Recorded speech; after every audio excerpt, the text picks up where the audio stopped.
Good morning, students. So let's solve next problem 6.27. So what is given in this problem? A square metal wire loop of side 20 centimeter. So this is a square loop of side 20 centimeter and resistance 2 ohm. मतलब इसका resistance कितना है? ये square loop का resistance 2 ohm है.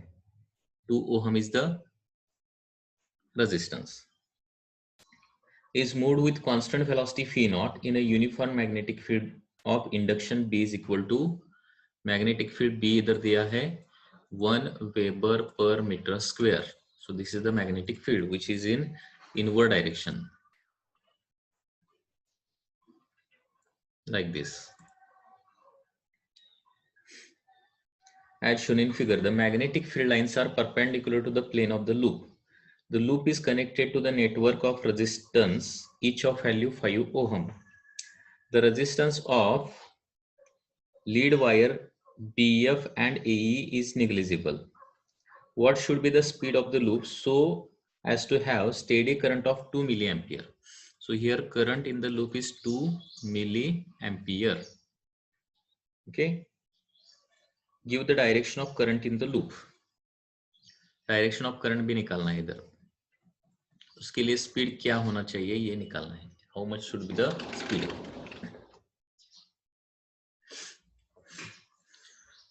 अब देखिए, when this square loop is moving with velocity phi, what will happen? EMF is induced in this side only because this side is out of the magnetic field. Magnetic field यहाँ तक ही है. ठीक है, magnetic field is within this region only according to the diagram. So EMF कहाँ पे induce होगा?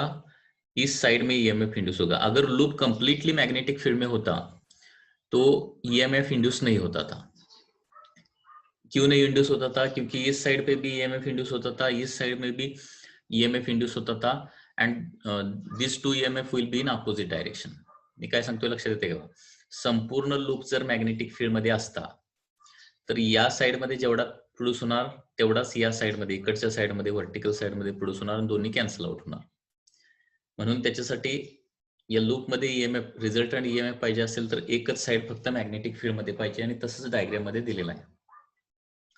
So in this side only EMF will be induced. How much EMF is induced? E is equal to given by formula BL phi. So magnetic field is 1, length is 20 centimeter means 0.2, speed is to be calculated. So EMF induced in this loop, square loop, will be 0.2 phi naught. It is moving with speed phi naught. 0.2 phi naught. So this is the EMF induced in the wire. Now this EMF is going to produce current through the whole circuit. Okay. अभी whole circuit का resistance निकालना पड़ेगा इधर. Whole circuit का resistance कितना आएगा? अभी देखिए ये व्हेटस्टोन नेटवर्क है, इसको हम व्हेटस्टोन नेटवर्क बोलते हैं. करंट इलेक्ट्रिसिटी टॉपिक में आपको ये देखने को मिलेगा व्हेटस्टोन नेटवर्क. अभी व्हेटस्टोन नेटवर्क में ईच रेजिस्टेंस 5 ओहम है तो टोटल रेजिस्टेंस भी 5 ओहम ही होता है. That is the principle of Wheatstone network. Okay. So current electricity topic में ये दिया गया है. This is called as Wheatstone network. And in Whetstone network, if each resistance is of 5 ohm, then resultant, okay, so this complete circuit can be represented like a single resistance having 5 ohm. तो इस circuit का resistance हो गया 5, okay. इसका resistance कितना हो गया? 5 ओम हो गया. और लूप का रेजिस्टेंस कितना है? 2 ओम है. तो सर्किट में टोटल रेजिस्टेंस कितना हो जाएगा? Total resistance this 5 and this 2, total will be 5 plus 2, that is 7 ohm will be the total resistance. अभी करंट कैसे निकालते हैं? Current is equal to EMF divided by the resistance. So EMF current, इसके बाद क्या करेंगे? इधर वैल्यू डालेंगे. करंट कितना प्रोड्यूस होना चाहिए? 2 मिली एम्पियर प्रोड्यूस होना चाहिए. 2 milliampere. 2 into 10 raised to minus 3. Is equal to EMF कितना है 0.2 फी नॉट है एंड रेजिस्टेंस कितना है 5 + 2 that is 7 and therefore phi naught will be equal to 2 × 10⁻³ divided by into 7 divided by 0.2. So 2 divided by 0.2 it is coming to be 10. 10 × 10⁻³ मतलब 10⁻² आ जाएगा into 7. This is phi naught, speed phi naught. Okay, so speed phi naught is equal to 7 × 10⁻² metre पर second, या फिर answer आ जाएगा 10⁻² मतलब क्या रहता है, सेंटीमीटर रहता है ना, सेंटी रहता है ना, सो 7 सेंटीमीटर पर second will be the answer. देखने को प्रॉब्लम बहुत डिफिकल्ट लगता है लेकिन एक्चुअली वो बहुत इजी है। वंस अगेन आपको मैं बताता हूँ क्या होगा। देखिए ईएमएफ इधर कितना इंड्यूस होगा, बीएलवी ईएमएफ इंड्यूस होगा। बी कितना है 1, लेंथ कितना है 0.2 एंड वेलोसिटी कितना है फी नॉट। तो ईएमएफ इंड्यूस होगा 0.2 फी नॉट। उसके बाद इस कंप्लीट डायग्राम का रेजिस्टेंस निकालना पड़ेगा। कंप्लीट डायग्राम का रेजिस्टेंस क्या होगा, इस वेटस्टोन नेटवर्क, इसको हम वेटस्टोन नेटवर्क बोलते हैं, इसका रेजिस्टेंस 5 ओम आ जाएगा। Okay, so this diagram is called as Wheatstone's network and Wheatstone network में अगर ईच रेजिस्टेंस 5 ओम है तो टोटल रेजिस्टेंस भी उसका 5 ओम ही आता है। ये किधर है, करंट इलेक्ट्रिसिटी टॉपिक में है। ठीक है, तो इधर बाहर का रेजिस्टेंस 5 ओम हो गया और स्क्वायर लूप का भी रेजिस्टेंस है that is 2 ohm, that is given in the question. So total resistance इस सर्किट डायग्राम में कितना हो जाएगा, 5 + 2 दैट इज 7 ओम हो जाएगा। ठीक है, टोटल रेजिस्टेंस इज 7 ओम। अभी करंट का फॉर्मूला क्या रहता है, I is equal to E/R। So इधर सभी वैल्यू प्लेस करेंगे। करंट 2 × 10⁻³ चाहिए, EMF 0.2 phi naught, resistance is 7 and therefore phi naught is equal to 7 × 10⁻² metre पर सेकंड, सो 7 सेंटीमीटर पर सेकंड। अभी डायरेक्शन ऑफ करंट क्या रहेगी, डायरेक्शन ऑफ करंट अभी देखिए कौन से साइड में EMF इंड्यूस होने वाला है, this side only. Okay, so for example this side PQ side में EMF इंड्यूस होने वाला है। So by right hand palm rule हम निकाल सकते हैं। So this conductor is moving towards right. So thumb will be towards right. Magnetic field is inward. So 4 fingers will be inward. Correct ना? फिर एक बार देखिए, thumb will be towards right because thumb is in direction of the velocity. Okay. After that, 4 fingers will be in the direction of magnetic field, therefore inward. So palm is upward. So direction of current or direction of EMF is in upward direction. So Q to P will be the direction. Q to P. Q to P means clockwise. So current will flow like this.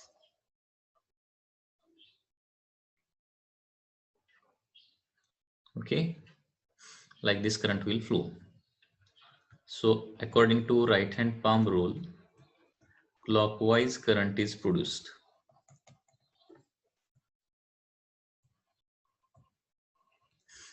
Okay.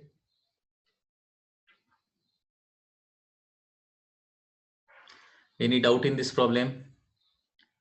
कुछ doubt है तो पूछिए। Any doubt in this problem?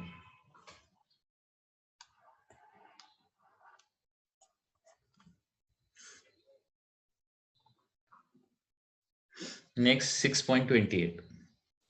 Figure shows the top view of a rod that can slide without friction. The resistance of 6 ohm and 2.5 Tesla magnetic field is directed perpendicularly downward into the paper. Let L is equal to 1.20 meter. So once again diagram is like this.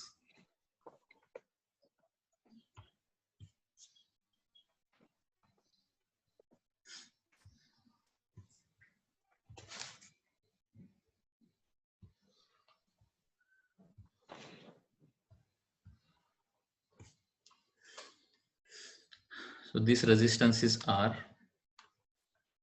this conductor is moved by applying force F. Magnetic field is given as inward, and this length is given as L. Resistance is given as 6 ohm. Magnetic field is given as 2.5 Tesla. Length is given as 1.2 meter. So first question क्या है? Calculate the force required. First question. Force calculate करना है. Force required. Okay. Calculate force required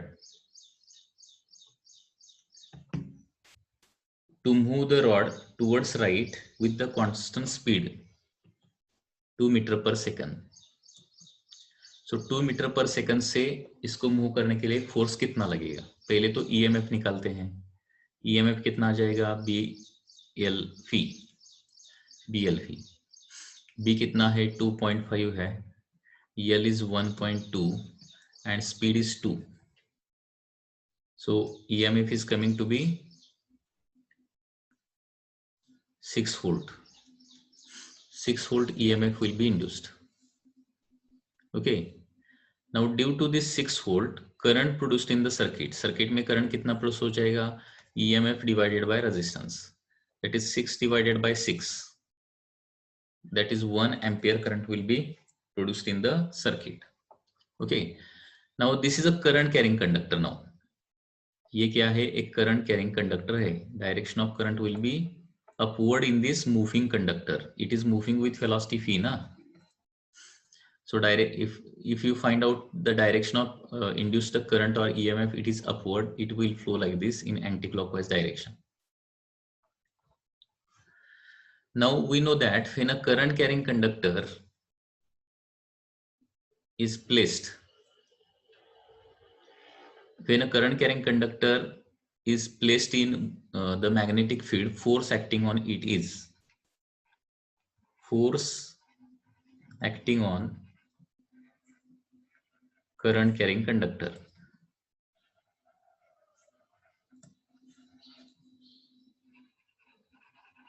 Force acting on current carrying conductor F is equal to BIL. ये formula पता होगा आपको, magnetic effect में है. सो बी मैग्नेटिक फील्ड में L length का कंडक्टर हमने रखा और उसमें करंट I फ्लो हो रहा है, तो force acting on current carrying conductor is BIL. So F is equal to magnetic field है 2.5, I कितना है? करंट 1 एम्पियर एंड लेंथ कितना है? 1.2. So force is coming to be 3 newton. So इस वेलोसिटी से, मतलब 2 मीटर पर सेकंड वेलोसिटी से मूव करने के लिए फोर्स कितना लगेगा? 3 न्यूटन का फोर्स लगेगा towards right. 3 Newton force is required. So this is question number 1. Next question number 2. Question number 2 क्या है? At what rate energy is delivered to the resistor? Rate of energy delivered निकालना है.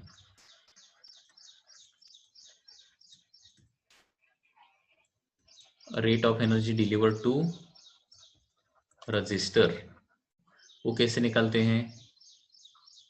Rate of energy delivered. Rate of energy मतलब power. Power का formula क्या रहता है? EMF into current. ठीक है. Power in resistance is given by formula EMF across that resistance into current through the resistance. अभी EMF कितना निकाला है हमने? 6 वोल्ट एंड करंट कितना है? 1. So 6 into 1, that is 6 watt. So through resistor, how much power is delivered? 6 watt power is delivered. And now question number 3. Question number 3 क्या है? Show that this rate is equal to rate of work done by force. अभी rate of work done by force निकालते हैं. Rate of work done by force वो भी निकालना है. Rate of work done मतलब पावर, पावर मतलब force into velocity भी रहता है. इधर कितना फोर्स हमने लगाया है, 3 न्यूटन का फोर्स लगाया है, एंड कितने वेलोसिटी से रॉड चला जा रहा है, that is 2, 3 into 2 that is 6 watt. So EI से पावर निकाला तो 6 वैट ही आता है, एंड फोर्स इंटू वेलोसिटी से पावर निकाला तो 6 वैट ही आता है। मतलब इसका मतलब क्या हो गया, hence it is proved that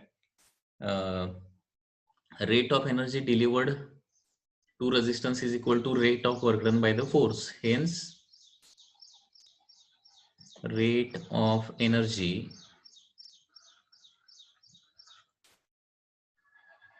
delivered to resistor is equal to rate of work done by force, rate of work done by force।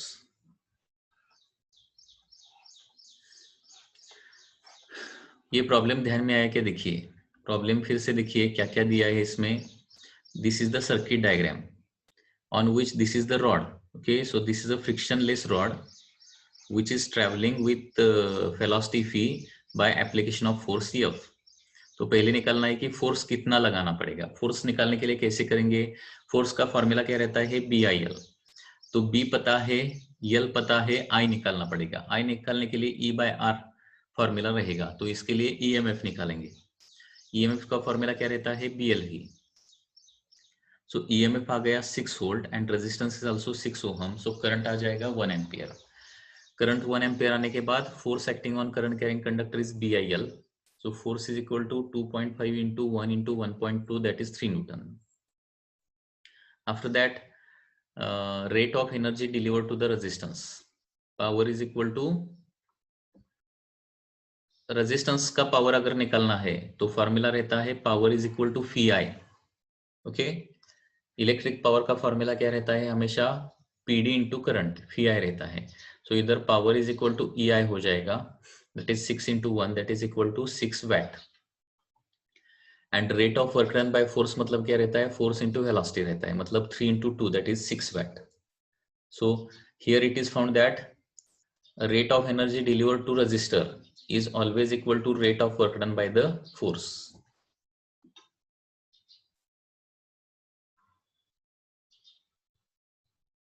Any doubt in this problem?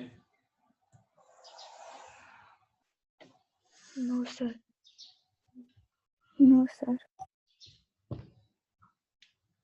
Next question, that is 6.29.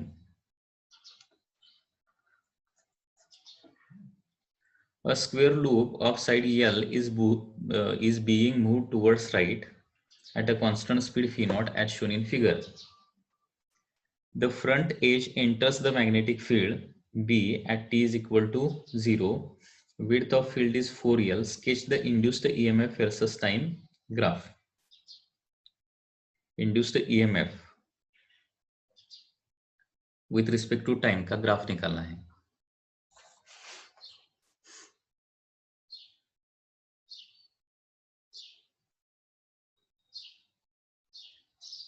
So in this region there is a magnetic field, suppose.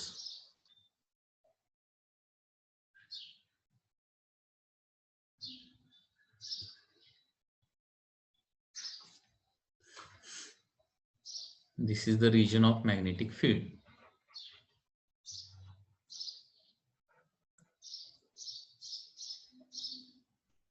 And there is a square loop. इसका length है L और इसका कितना है 4L है।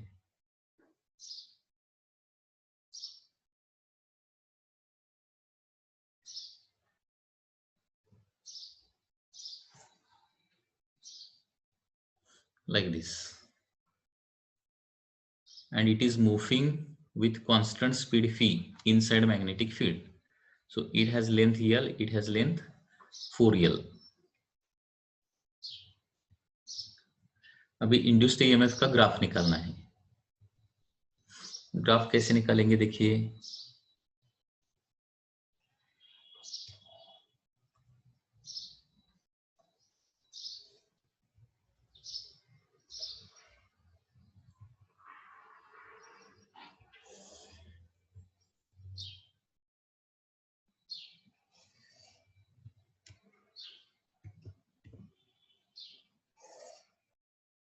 पहले तो flux का ग्राफ निकालेंगे।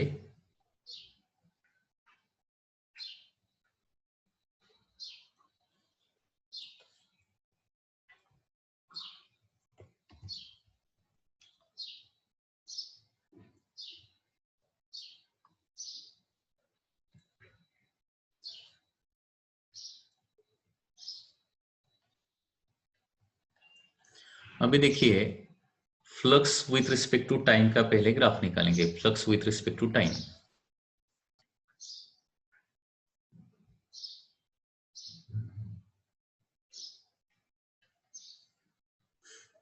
flux with respect to time.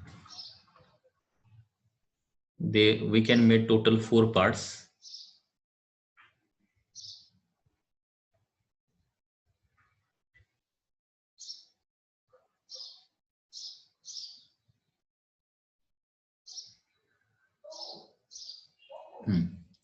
अभी इधर कितना फ्लक्स है बताइए। अगर इसका एरिया ए है, suppose it has area A, इसका ईएमएफ कितना है अभी, सॉरी फ्लक्स कितना है इधर ऑन दिस एरिया। पहले तो फ्लक्स जीरो है अभी। फ्लक्स जीरो क्यों है? फ्लक्स का फॉर्मूला क्या रहता है? बी इंटू ए रहता है। सो इधर मैग्नेटिक फील्ड ही नहीं है, मैग्नेटिक फील्ड ओनली इस स्क्वायर में है। अभी जब ये स्क्वायर लूप अंदर एंटर करने लगेगा, जैसे जैसे एंटर करेगा वैसे क्या हो जाएगा, area inside magnetic field will go on increasing and therefore flux will go on increasing. And जब ये कंप्लीटली अंदर आ जाएगा, कंप्लीटली अंदर जब आ जाएगा तब क्या हो जाएगा, the flux will be equal to maximum, that is B ए।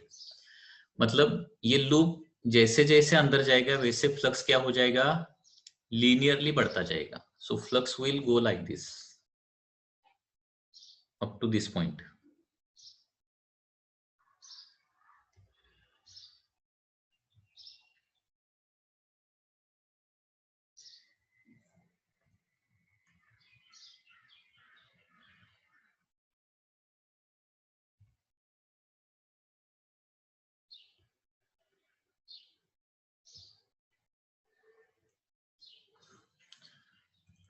देखिए flux will go on increasing gradually,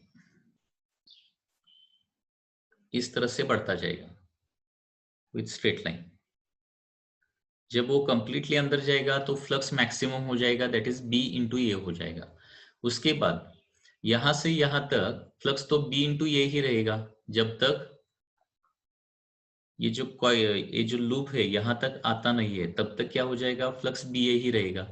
इधर फ्लक्स बी ए, इधर रहने दो फ्लक्स बी ए, इधर भी रहने दो, फ्लक्स क्या रहेगा, बी ए। मतलब जब एंटर करेगा तभी देखिए ये लूप अगर एंटर करता है तो एरिया इनसाइड मैग्नेटिक फील्ड क्या हो जाएगा, इंक्रीज होता रहेगा and therefore flux will go on increasing gradually.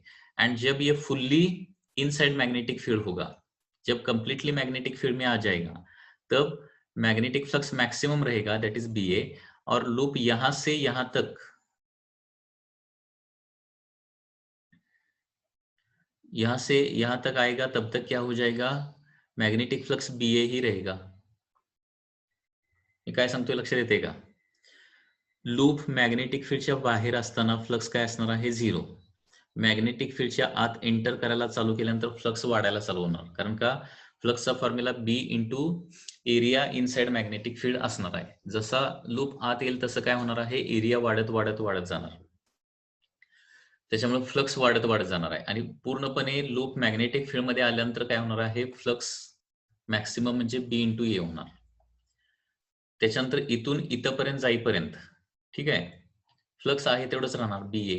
आणि इथून बाहेर पडायला लागल्यानंतर मग काय होणार आहे, एरिया कमी कमी होत जाणार। म्हणजे इथून इथपर्यंत ग्राफ, नेक्स्ट ग्राफ, यहां से यहां तक क्या हो जाएगा, flux will remain only be a as it is. और यहां से बाहर निकलेगा, अभी एरिया बाहर निकलेगा मतलब एरिया कम होता जाएगा, एरिया कम होता जाएगा मतलब फ्लक्स क्या हो जाएगा, ग्रेजुअली कम हो जाएगा। एंड जब कंप्लीटली बाहर आ जाएगा तो तब फ्लक्स क्या हो जाएगा, जीरो हो जाएगा। So this is five T graph. अभी ईएमएफ क्या रहता है, EMF is nothing but minus D five by D T. मतलब ईएमएफ रहता है माइनस स्लोप, ईएमएफ क्या रहेगा, नेगेटिव स्लोप। अभी पहले रीजन में यहां से यहां तक फाई टी ग्राफ का स्लोप जो ईएमएफ मतलब slope of phi T graph, okay ठीक है। ईएमएफ मतलब क्या रहता है, slope of phi T graph, ठीक है। अभी फाई टी ग्राफ का यहां से यहां तक स्लोप देखिए, स्ट्रेट लाइन का स्लोप क्या रहता है, हर एक पॉइंट को सेम ही रहता है, तो स्लोप कांस्टेंट रहेगा। यहाँ पे स्लोप पॉजिटिव है तो ईएमएफ इंड्यूस क्या हो जाएगा, नेगेटिव हो जाएगा, तो ऐसा आ जाएगा, line will be like this, okay, it will be like this. यहां से यहां तक स्लोप क्या है, जीरो, मतलब ईएमएफ जीरो रहेगा यहां से यहां तक, और यहां से यहां तक क्या है, स्लोप कांस्टेंट है एंड नेगेटिव है, मतलब ईएमएफ क्या रहेगा, कांस्टेंट रहेगा।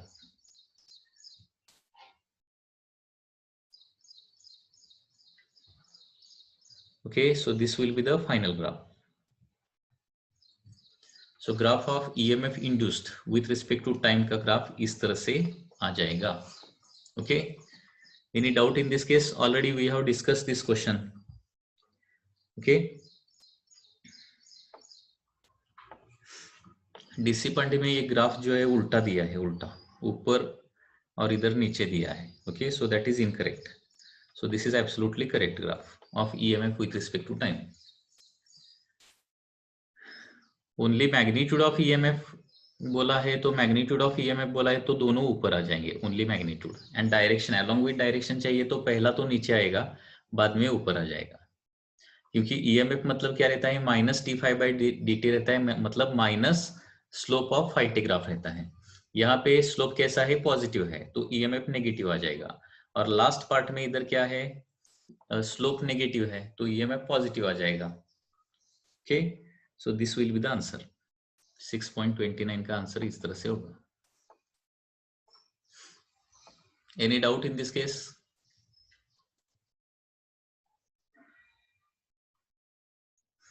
मतलब EMF with respect to time का अगर ग्राफ निकालना है तो पहले हमेशा क्या करना है, फाई टी ग्राफ निकालना है, phi with respect to time, flux with respect to time का ग्राफ निकालना है, और उसके बाद उस ग्राफ का स्लोप कैसे चेंज होता है, accordingly that you are going to draw ET graph, EMF time graph. Okay, काय डाऊट असेल तर विचारा, याच्यामध्ये 6.29 मध्ये काय डाऊट आहे?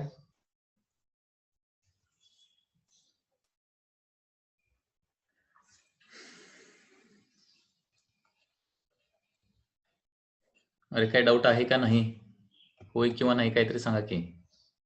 No sir. No sir. Example 6.30 next. म्हणजे इथून पुढे नेहमी लक्षात ठेवा, ईएमएफ विथ रिस्पेक्ट टू टाइमचा ग्राफ विचारला तर अगोदर काय करायचा, फाय विथ रिस्पेक्ट टू टाइमचा ग्राफ काढायचा, phi with respect to time. Next, two parallel rails with negligible resistance are 10 centimeter apart.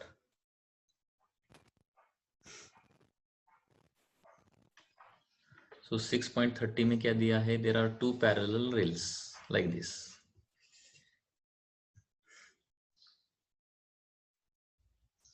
They are 10 centimeter apart, मतलब इधर डिस्टेंस कितना दिया है, distance between these two rails is 10 centimeter.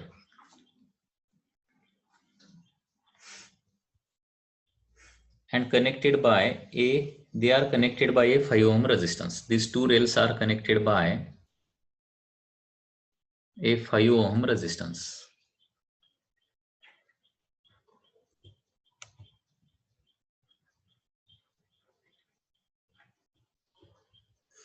Okay, this is 5 ohm. The circuit also contains two metal rods. So there are two metal rods also. This is the first metal rod, this is the second metal rod. Having resistance of 10 ohm.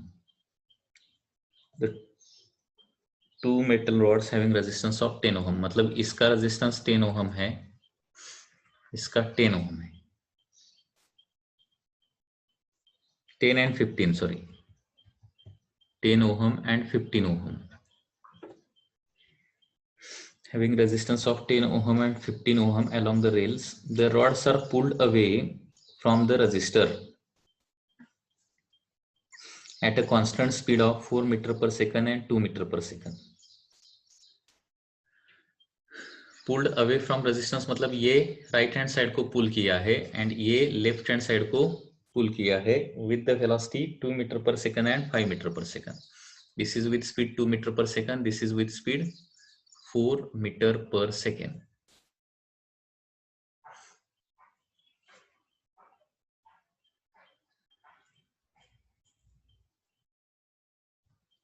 Six 6.29 में current का graph पूछा तो same आ जाएगा. EMF current क्या रहता है, current is equal to E by R रहता है. जो ईएमएफ का ग्राफ रहेगा वही करंट का भी ग्राफ रहेगा. ठीक है.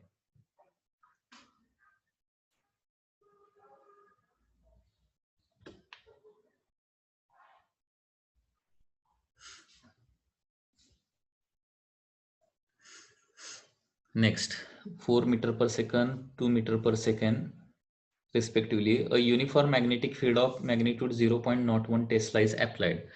So इधर magnetic field दिया है 0.01 Tesla. Determine the current in the 5 ohm resistance. इसका करंट निकालना है. तो पहले तो ये सर्किट डायग्राम फिर एक बार निकालेंगे. सर्किट डायग्राम इस तरह से होगा.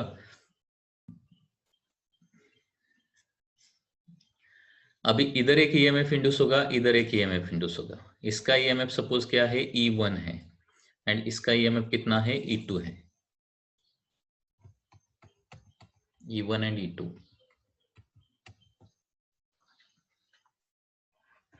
पहले E1 E2 निकालते हैं. E1 is equal to BL ना, BL V1. B कितना है 0.01, लेंथ कितना है 0.1, स्पीड कितना है 4. सो 4 इंटू 10⁻³ वोल्ट. E2 कितना आ जाएगा, E2 is equal to BL V2. क्योंकि मैग्नेटिक फील्ड उतना ही है, लेंथ भी उतना ही है, स्पीड डिफरेंट है only. Magnetic field 0.01, length is 0.1 and speed is 2. So therefore it is 2 into 10⁻³ volt. E1 E2 आ गया. अभी इसका डायग्राम निकालना पड़ेगा. रिजल्टेंट डायग्राम इस तरह से आ जाएगा.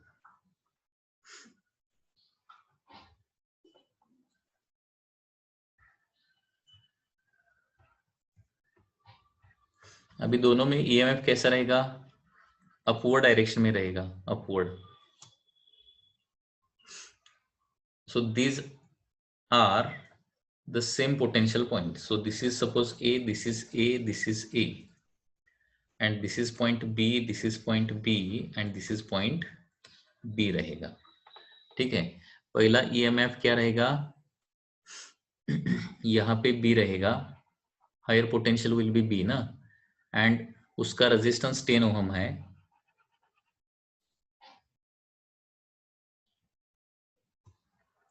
And this is point A. Plus minus. So ये हो गया E1. अभी E2 निकालता हूं. E2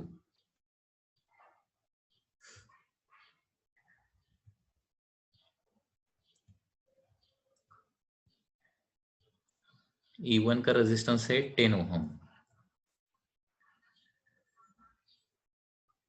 E2 का रेजिस्टेंस